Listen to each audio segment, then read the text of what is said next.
সর্বশেষ আপডেট বাংলা সংবাদে সবাইকে স্বাগত। প্রথমেই সংবাদ শিরোনাম, পরে বিস্তারিত। শেখ হাসিনা থাকলে অন্তত গণতান্ত্রিক অবস্থা চলত বলল ফখরুল। একদিকে গায়ে হাত, অন্যদিকে ফ্যামিলি কার্ড চলবে না ভাষণে জামায়াত আমির।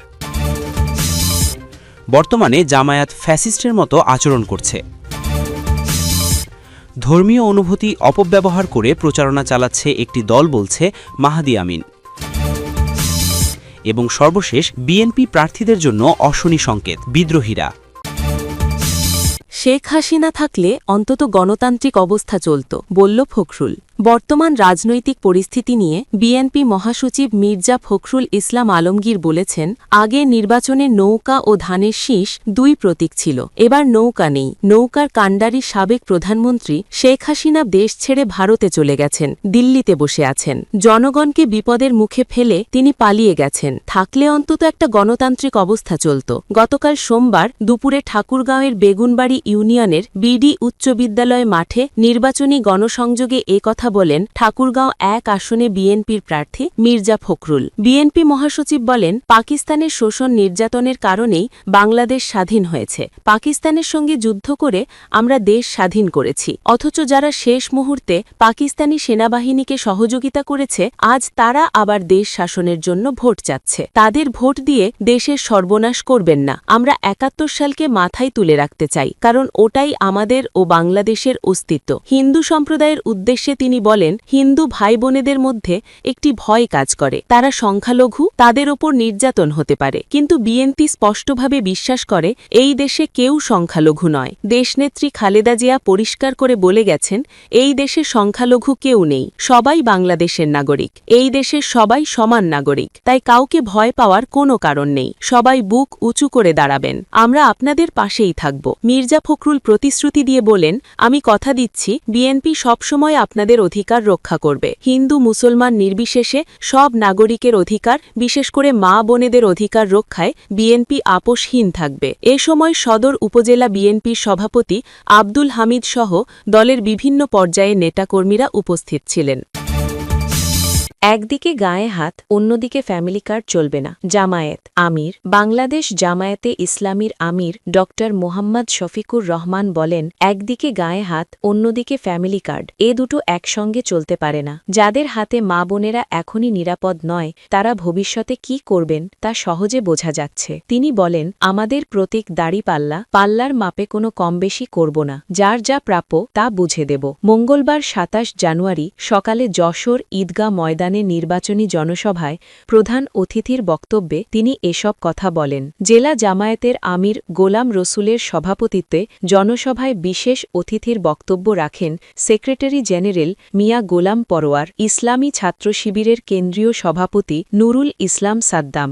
জনসভায় প্রধান অতিথি, নেতাকর্মী ও সাধারণ ভোটারদের উদ্দেশ্যে ডাক্তার শফিকুর রহমান বলেন, যশোরকে সিটি কর্পোরেশনে উন্নীত করা, মেডিকেল কলেজের সম্প্রসারণ, জেনারেল হাসপাতালের উন্নয়ন, যোগাযোগ ব্যবস্থা শক্তিশালী করা এবং ভৌত অবকাঠামোর আধুনিকায়নের প্রয়োজনীয়তার কথা তুলে ধরেন। জনগণের সমর্থনে ক্ষমতায় গেলে এসব দাবি বাস্তবায়নকে জামায়াত নৈতিক দায়িত্ব হিসেবেই দেখবে বলে উল্লেখ করেন তিনি।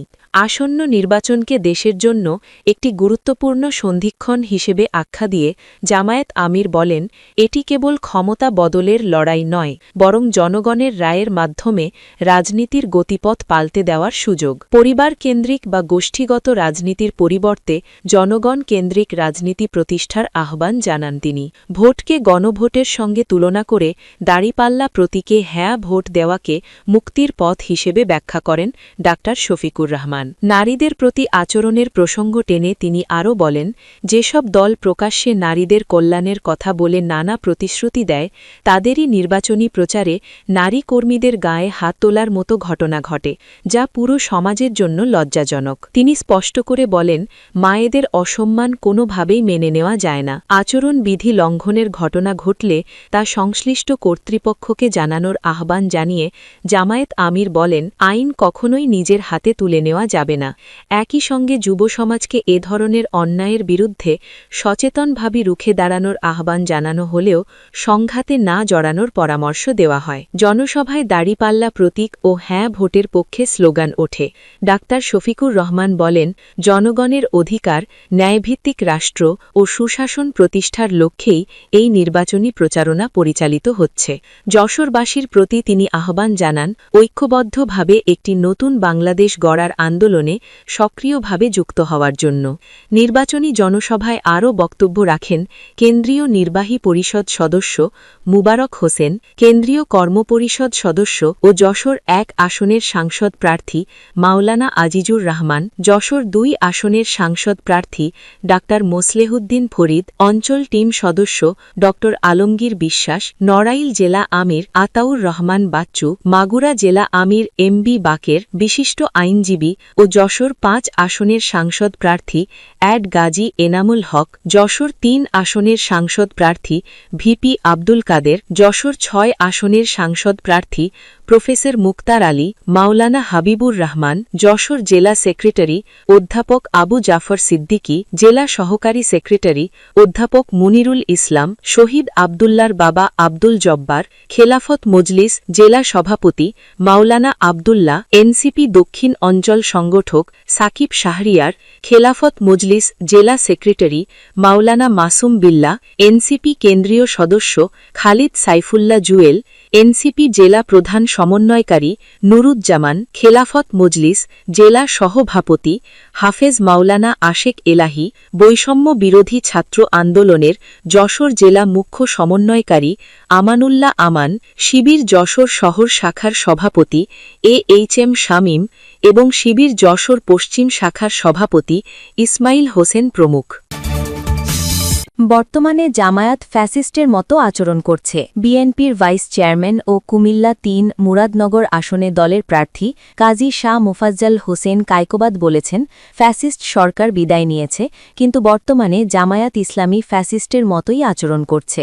গতকাল সোমবার বিকেলে মুরাদনগর উপজেলার বাংরা পশ্চিম ইউনিয়নের দিঘিরপাড় বেগম সুফিয়া শওকত কলেজ মাঠে নির্বাচনী জনসভায় প্রধান অতিথির বক্তব্যে এ কথা বলেন তিনি। ভোটারদের উদ্দেশ্যে কায়কোবাদ বলেন, আপনাদের খেদমত করতে গিয়ে আমাকে মিথ্যা মামলায় ১৩ বছর দেশের বাইরে থাকতে হয়েছে। আমি আশা করি আগে আপনারা যেভাবে ভোট দিয়ে আমাকে নির্বাচিত করেছেন, এবারও অতীতের থেকে বেশি ভোট দিয়ে বিজয়ী করবেন। উপজেলা বিএনপির আহ্বায়ক মহিউদ্দিন অঞ্জনের সভাপতিত্বে জনসভায় বিশেষ অতিথি ছিলেন কুমিল্লা উত্তর জেলা বিএনপির আহ্বায়ক কমিটির সদস্য মোল্লা গোলাম মহিউদ্দিন, কাজী শফিক ও ছাত্রদল নেতা মীর জাহিদ হাসান সম্রাটের সঞ্চালনায়। আরও বক্তব্য দেন উপজেলা বিএনপির যুগ্ম আহ্বায়ক কামাল উদ্দিন ভূঁইয়া, শাহ আলম সরকার, হাজি ইদ্রিস, নজরুল ইসলাম, ফারুক সরকার মুজিব, আমজাদ আলী তসু, জাহির সিদ্দিকী, জামাল হোসেন, উপজেলা মহিলা দলের সভাপতি কাজী তাহমিনা আক্তার মিনা, উপজেলা যুবদলের আহ্বায়ক খায়রুল হাসান, সিনিয়র যুগ্ম আহ্বায়ক নাজিম উদ্দিন, সালাউদ্দিন আহমেদ বাদল, সাইফ উদ্দিন তুহিন, মীর হাসান ইকবাল, হাজি রুকুন উদ্দিন, নজরুল ইসলাম, শাহাবুদ্দিন, কুতুবুদ্দিন কলি, হাবিবুর রহমান, বাংরা পশ্চিম ইউনিয়ন বিএনপি ও অঙ্গ সহযোগী সংগঠনের নেতাকর্মীরা। ধর্মীয় অনুভূতি অপব্যবহার করে প্রচারণা চালাচ্ছে একটি দল, মাহাদি আমিন। বিএনপির নির্বাচন পরিচালনা কমিটির মুখপাত্র মাহাদি আমিন বলেছেন, ধর্মীয় অনুভূতি অপব্যবহার করে একটি বিশেষ রাজনৈতিক দলের প্রার্থী ও নেতাকর্মীরা নির্বাচনী প্রচারণা চালাচ্ছেন। ধর্মের অপব্যাখ্যা দিয়ে ভোট চাওয়ার এই অপপ্রয়াস অনাকাঙ্ক্ষিত। সোমবার ২৬শে জানুয়ারি রাজধানীর গুলশানে বিএনপির নির্বাচন পরিচালনা কার্যালয়ে সংবাদ সম্মেলনে তিনি এ অভিযোগ করেন। বিএনপি চেয়ারম্যানের উপদেষ্টা মাহাদি আমিন বলেন, সামাজিক যোগাযোগ মাধ্যমে বিশেষ দলটির নেতাকর্মী ও সমর্থকদের কিছু পোস্ট ও ভিডিওতে ধর্মীয় অনুভূতি অপব্যবহারের স্পষ্ট প্রমাণ মেলে। বলা হচ্ছে, তাদের প্রতীককে জয়লাভ করানো মানে নিজের ঈমানকে জয়লাভ করানো এবং জানমাল দিয়ে সেই প্রতীককে জয়লাভ করানো ঈমানি দায়িত্ব।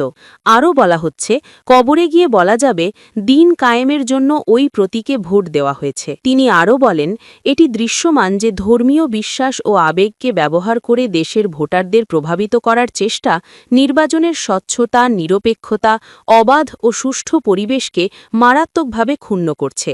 এ ধরনের কর্মকাণ্ড গণপ্রতিনিধিত্ব আদেশ অনুসারে সুস্পষ্ট লঙ্ঘন এবং আইন অনুযায়ী অসৎ প্রভাব বিস্তার হিসেবে শাস্তিযোগ্য অপরাধ হিসেবে পরিগণিত হয়। তাই আমরা দ্রুত কার্যকর ব্যবস্থা গ্রহণের দাবি জানাচ্ছি। তিনি বলেন, নির্দিষ্ট দলটির কর্মী সমর্থকরা বাড়ি বাড়ি গিয়ে মহিলা ভোটারদের এনআইডি কার্ডের কপি, মোবাইল ফোন নম্বর ও বিকাশ নম্বর সংগ্রহ করছেন।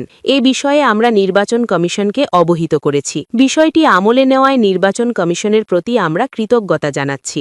তবে একই সঙ্গে আশঙ্কা করছি, ইতোমধ্যে সংগৃহীত ব্যক্তিগত তথ্য ব্যবহার করে ভুয়া বা জাল ভোট প্রদান, প্রতারণামূলক ভোট, মৃত ব্যক্তিদের নামে ভোট প্রদান এবং মোবাইল ফাইন্যান্সিয়াল সার্ভিসের মাধ্যমে ভোটারদের আর্থিক প্রলোভন দেখিয়ে প্রভাবিত করার চেষ্টা করা হতে পারে। বিএনপি প্রার্থীদের জন্য অশনি সংকেত বিদ্রোহীরা। বরিশাল বিভাগের ৩টি আসনে এমনই পরিস্থিতি। দল থেকে বহিষ্কারের পরও মাঠ না ছাড়া এই বিদ্রোহীদের কারণে ভাগ হচ্ছে বিএনপির ভোট। দলের অনেক নেতাকর্মী প্রকাশ্যে কাজ করছেন বিদ্রোহীদের পক্ষে। শত হুমকি ধমকি, কমিটি বিলুপ্ত আর বহিষ্কারের পরও ফিরছেন না তারা। এভাবে চলতে থাকলে ৩টি আসনেই বিপর্যয়ের মুখে পড়তে পারে বিএনপি। এই শঙ্কা দলটির স্থানীয় পর্যায়ের নেতাকর্মীদের। যদিও তা মানতে নারাজ ধানের শীষের প্রার্থীরা। বিদ্রোহীদের কারণে ফলাফলে কোনো প্রভাব পড়বে না বলে দাবি তাঁদের। দলীয় সিদ্ধান্তের বিরুদ্ধে বিদ্রোহ প্রশ্নে বরিশাল বিভাগের সবচেয়ে আলোচিত আসন হচ্ছে পটুয়াখালী ৩, গলাচিপা, দশমিনা। গণ অধিকার পরিষদের সভাপতি নুরুল হককে এটি ছেড়ে দিয়েছে বিএনপি। ট্রাক প্রতীক নিয়ে এই আসনে নির্বাচন করছেন তিনি। বিএনপির বিদ্রোহী প্রার্থী হয়ে মাঠে আছেন ঢাকা বিশ্ববিদ্যালয় শাখা ছাত্রদলের সাবেক সভাপতি হাসান মামুন। সর্বশেষ বিএনপির জাতীয় নির্বাহী কমিটির সভাপতি ছিলেন তিনি। বিদ্রোহী প্রার্থী হওয়ায় তাকে বহিষ্কার করেছে দল। পরে বিলুপ্ত করা হয়েছে ২ উপজেলা ও পৌর বিএনপির কমিটি। তারপরও সামাল দেওয়া যায়নি পরিস্থিতি। ভোটের মাঠে শক্ত অবস্থানে এখন মামুনের ঘোড়া। বহিষ্কার আর কমিটি বিলুপ্তির পরও তাকে ছেড়ে যায়নি দলের নেতাকর্মীরা। যে কোনো পরিস্থিতিতে তার সঙ্গে থাকার প্রকাশ্য ঘোষণা দিয়েছেন তারা। পরিস্থিতি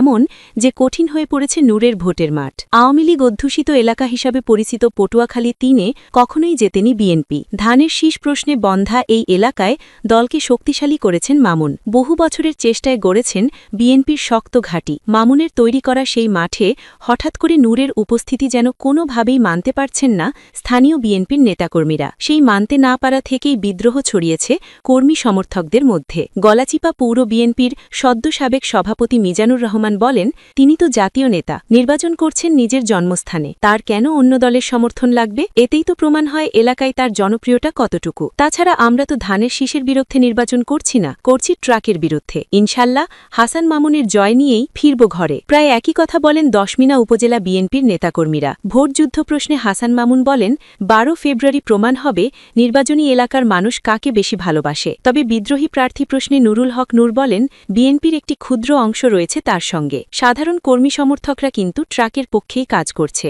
দলের চেয়ারম্যান তথা দলীয় সিদ্ধান্ত অমান্যকারীর পক্ষে বিএনপির নিবেদিত প্রাণ নেতাকর্মীরা থাকবে না, এটাই স্বাভাবিক। বিদ্রোহী প্রার্থীকে নিয়ে ভাবছি না। নির্বাচন নিরপেক্ষ হলে ১২ ফেব্রুয়ারি তার প্রমাণ পাবেন। এই আসনে নির্বাচনে মূল প্রতিদ্বন্দ্বিতা নুরুল হক নূর আর হাসান মামুনের মধ্যেই হবে বলে মনে করছেন ভোটাররা। পিরোজপুর ১, ২, ভান্ডারিয়া, কাউখালী, নেসারাবাদ আসনে বিএনপির প্রার্থী আহমেদ সোহেল সুমান মঞ্জুরের বিরুদ্ধে শক্ত প্রতিদ্বন্দ্বী হয়ে দাঁড়িয়েছেন দলটি থেকে সদ্য বহিষ্কৃত মাহমুদ হুসাইন, ভিপি মাহমুদ। দুজনের বাড়ি একই উপজেলায়, ফলে এখানে ভাগ হচ্ছে বিএনপির ভোট। তবে বাকি ২ উপজেলাতেও রয়েছে মাহমুদের শক্ত অবস্থান। কিংবদন্তি সাংবাদিক তোফাজ্জল হোসেন মানিক মিয়ার ভাকিজা ভিপি মাহমুদ, অর্থাৎ সাবেক মন্ত্রী ও জেপি মঞ্জু চেয়ারম্যান আনোয়ার হোসেন মঞ্জুর চাচাতো ভাই তিনি। মঞ্জুর এবার নির্বাচন করছেন না, ফলে ছোট ভাই তথা এলাকার ঐতিহ্যবাহী মানিক মিয়া পরিবারের সন্তান হিসাবে মাহমুদকেই ধরা হচ্ছে তার প্রার্থী হিসাবে। ৯০ পরবর্তী কোনো নির্বাচনে এখানে জেতেনি বিএনপি।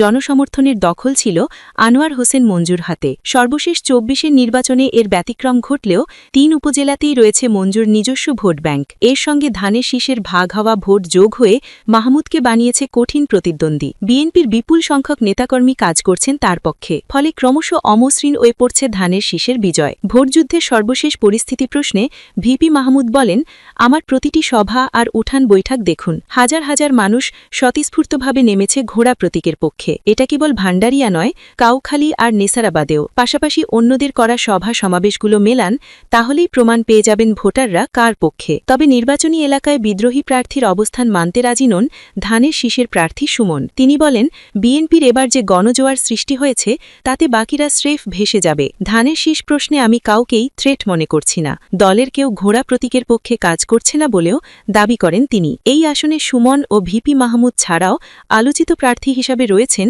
মরহুম মাওলানা দেলাওয়ার হোসাইন সাঈদীর জামাতে ইসলামীর শামীম সাঈদী। বরিশাল ১-২ গৌরনদী আগৈলঝাড়া আসনে বিএনপির প্রার্থী জাহিরুদ্দিন স্বপনের বিরুদ্ধে স্বতন্ত্র প্রার্থী হয়ে মাঠে আছেন ইঞ্জিনিয়ার আব্দুস সোবাহান। এর মধ্যে তাকে বিএনপির জাতীয় নির্বাহী কমিটির সদস্যসহ দলের প্রাথমিক সদস্য পদ থেকে বহিষ্কার করা হয়েছে। তারপরও বেশ জোরে সোরেই নির্বাচনী মাঠে আছেন তিনি। আগৈলঝাড়া উপজেলার বাসিন্দা সুবাহানকে এর আগে ২০০৮-এর নির্বাচনে মনোনীত করেছিল বিএনপি। এখানে জামাতের প্রার্থী হিসাবে রয়েছেন মাওলানা কামরুল ইসলাম। এর আগে আওয়ামী লীগের প্রভাবশালী নেতা আবুল হাসানাত আবদুল্লাহকে পরাজিত করে এমপি হওয়া জাহিরুদ্দিন স্বপনের এলাকায় রয়েছে শক্ত অবস্থান। বিএনপির কেন্দ্রীয় রাজনীতিতেও রয়েছে ব্যাপক প্রভাব। বিএনপির ভোট ভাগ হলে সুবিধা যেতে পারে জামাতের ঘরে, তবে শেষ পর্যন্ত স্বপন তার অবস্থান অক্ষুণ্ণ রাখতে পারবেন বলে মনে করছেন ভোটাররা। যুগান্তরকে ইঞ্জিনিয়ার সুবাহান বলেন, এটা আমার জীবনের শেষ নির্বাচন। বয়সের কারণেই বলছি এই কথা। জনগণের উপর আমার ভরসা আছে, তারা নিশ্চয়ই আমায় বিমুখ করবে না। বিএনপির প্রার্থী জাহিরুদ্দিন স্বপন বলেন, বিএনপির সব নেতাকর্মী ঐক্যবদ্ধভাবে ধানের শীষের পক্ষে কাজ করছে। ইনশাল্লাহ বিপুল ভোটের ব্যবধানে এখানে জিতবে বিএনপি। গৌরনদী উপজেলা ও পৌর বিএনপির নেতারা বলেন, দলের পদপদবিধারী সব নেতাই ধানের শীষের পক্ষে কাজ করছেন। বিএনপির ভোট ভাগ হওয়ার প্রশ্নই ওঠে না। এখানে ঐক্যবদ্ধভাবে সবাই ধানের শীষেই ভোট দেবেন।